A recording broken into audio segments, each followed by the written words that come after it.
Europeans who visited the US, what made you go, WTF?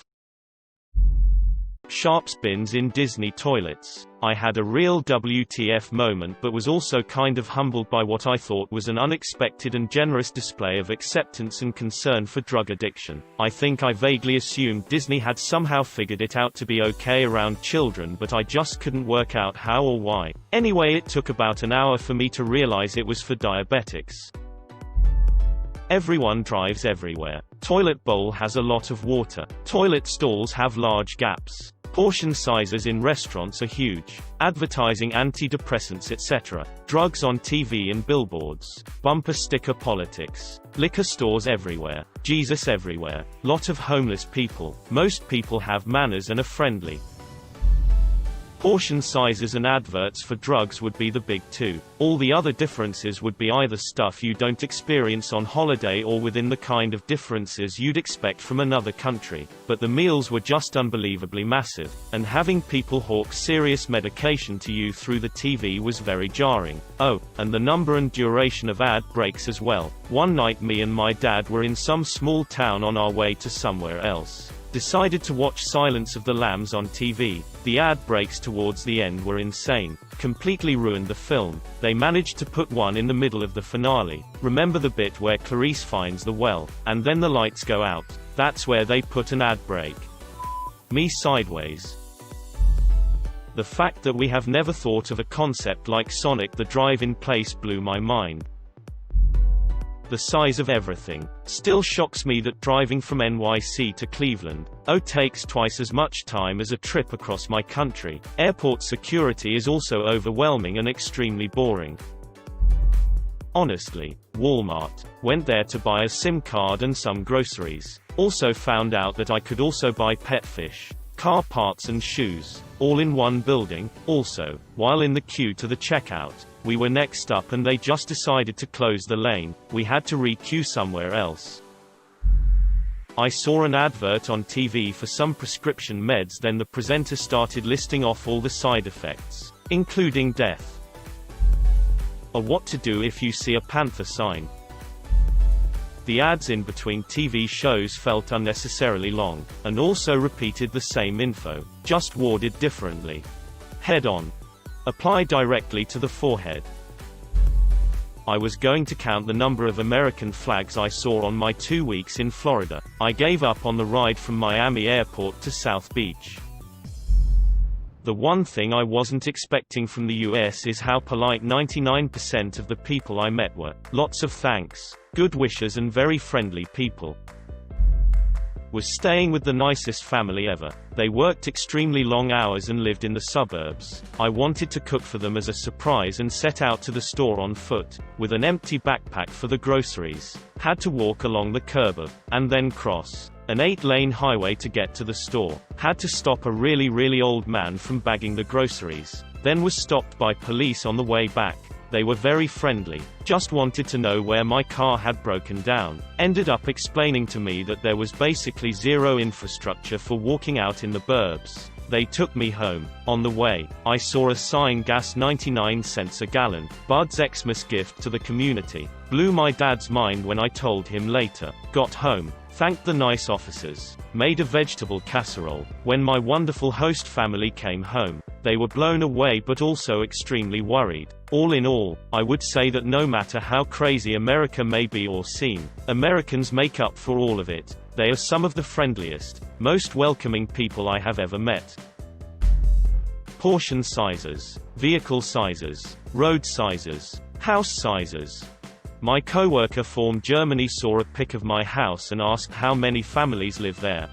There are always new McMansions being built near me, and every time I drive past one, I have to ask out loud if a family of 12 is moving in. Some are outrageously huge. The funny thing is that they all seem to have teeny tiny yards, gardens. There's a big uproar in my town when an older house gets bought and the builder knocks it down, only to put 2 or more large monstrosity houses on the property that used to hold one house.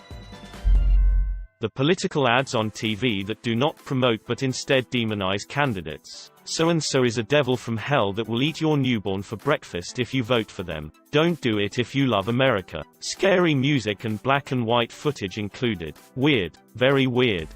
That's unfortunately been the case for quite some time. All fear-mongering. Literally nothing positive said about their candidate. Just all negative stuff about the opposition.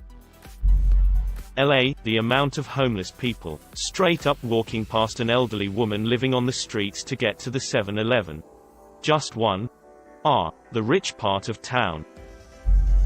The political ads where they just smear the out of the opposition. That other bloke, he touches kids and pisses on toilet seats. This ad is brought to you by the other politician. Blew my mind when I saw those. Years ago, it used to be striking how much violence was allowed on TV, while anything even remotely resembling was censored. I think the internet, cable TV and syndication of TV shows has blended the cultures in this regard. Raccoons stealing our bread overnight while camping. The box was closed and we put weights on it, yet these clever little trash pandas found a way in and out.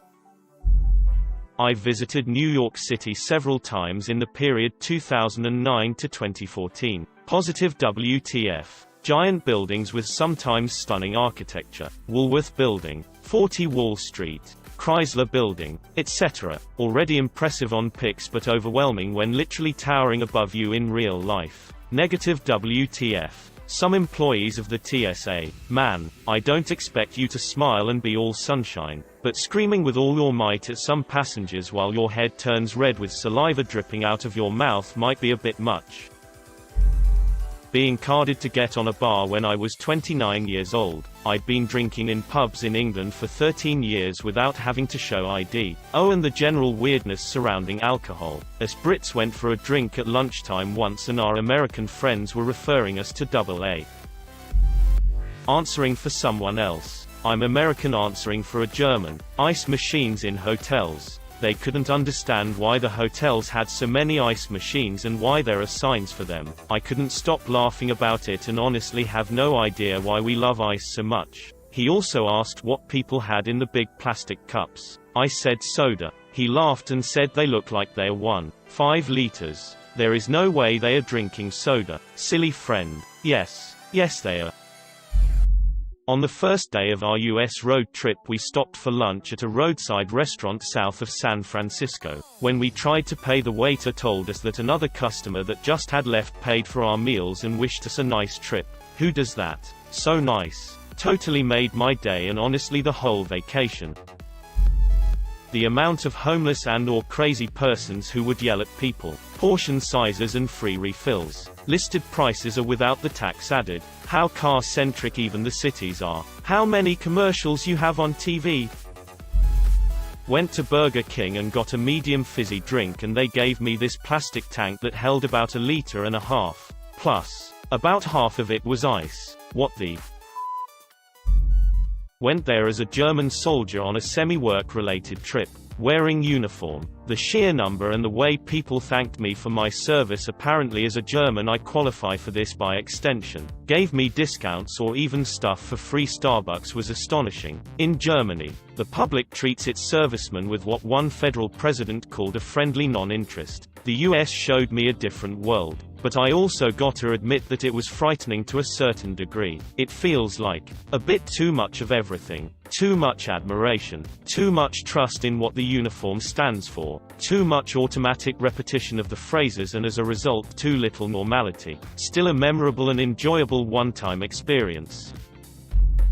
The choices of cereal at the breakfast in the hotel in Miami Beach all had at least 20% sugar. Everything about Las Vegas but in a good way. How NYC taxi drivers drive. That was my first trip to the US. And that taxi ride from LaGuardia to Lower Manhattan made an impression. Luckily NYC is walkable and subwayable.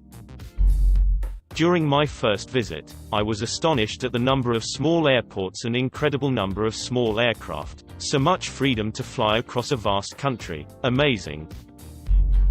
Especially as a Introverted Finnish person stereotypes kicking in. It was terrifying how people had a ton of chit-chat and were really talkative. Wished me a good day and asked about useless stuff. Don't talk to me please, I am not qualified for this. I have an uncle that moved away from the US about 30 years ago. Whenever he comes back to visit, he always is horrified by the commercials on TV for prescription drugs. It never occurred to me as an American how ridiculous a concept it is that the patient should tell his doctor what medicine should be prescribed based off of an advert by that medicine. The speed at which you guys repair roads. I mean, my dad and I went to LA, and the day we arrived they tore open a 2-kilometer strip of road. When we went to visit Warner Studios next day they had started to pave again. When the tour was finished at 4 p.m. and we walked back, the road was in full use again. Seriously, that project would have taken at least half a year, usually a year for that much of a project. I am truly amazed. Roadside billboards scattered along the interstates in the South. Billboard 1. Jesus. Billboard 2. And booze. Next exit. Billboard 3. Guns. Guns. Guns.